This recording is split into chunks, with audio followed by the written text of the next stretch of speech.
शिवसेनेतलं महानाट्य सुरूच होतं। जागा एक आणि दावेदार अनेक झाल्याने एकनाथ शिंदेना उमेदवार ठरवण्यात उशीर होत असल्याची चर्चा होती, पण अनेक इच्छुक दिग्गजांना बाजूला सारत शिंदेनी लाडक्या बहिणीला पसंती दिली।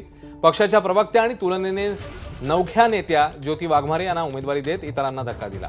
त्यामुळे आनंदराव अडसूळ, गजानन कीर्तीकर, शायना एनसी अशा अनेक इच्छुकांचा अपेक्षाभंग झालाय। ना राज्यपाल पद मिळालं, ना राज्यसभेची उमेदवारी मिळाली अशा शब्दात अडसूळांनी नाराजी व्यक्त केली।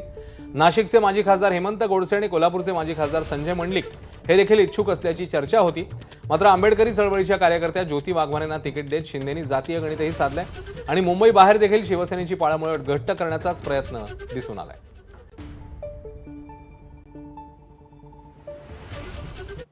खरं म्हणजे त्यांना देखील याची काहीच कल्पना नव्हती, परंतु शेवटी शिवसेनेमध्ये सर्वसामान्य कार्यकर्त्याला बळ देण्याचं काम गेल्या 3-3.5 वर्षापासून आम्ही करतोय आणि त्याचाच एक भाग म्हणून ज्योतिताईंना राज्यसभेची संधी दिलेली आहे। ज्योतिताई राज्यसभेमध्ये केलेलं काम आहे ते लोकांपर्यंत ज्योतिताई नक्की पोहोचवतील। दरम्यान ज्योती वाघमारे यांना शिवसेनेकडून देण्यात आलेल्या संधीवर आनंदराव अडसूळ यांनी एबीपी माझाशी बातचीत करताना जाहीर नाराजी व्यक्त केली आहे। अगदी वरून अमित शहांपासून सगळ्यांनी दिलेला आहे।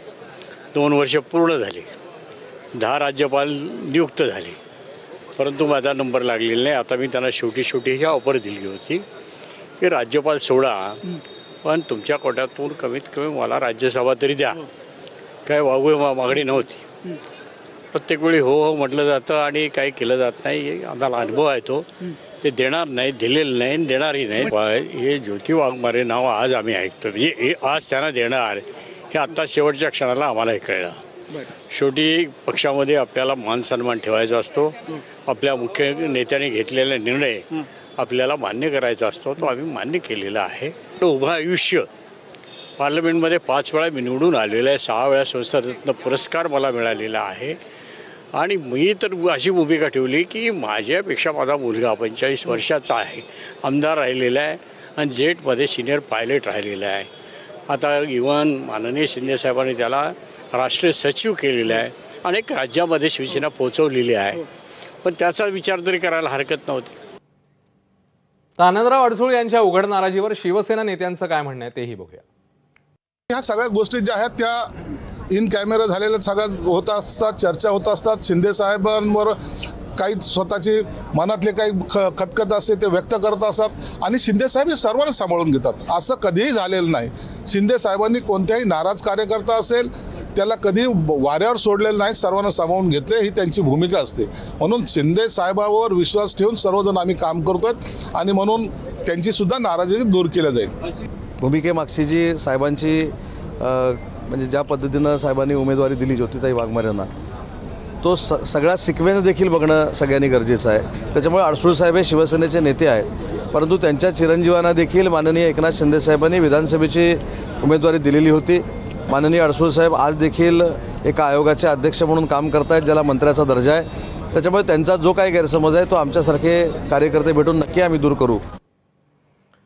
तर राज्यसभेसाठी डावलल्यानं नाराज असलेल्या अडसूळांवर उपमुख्यमंत्री एकनाथ शिंदे काय म्हणाले तेही बघूया।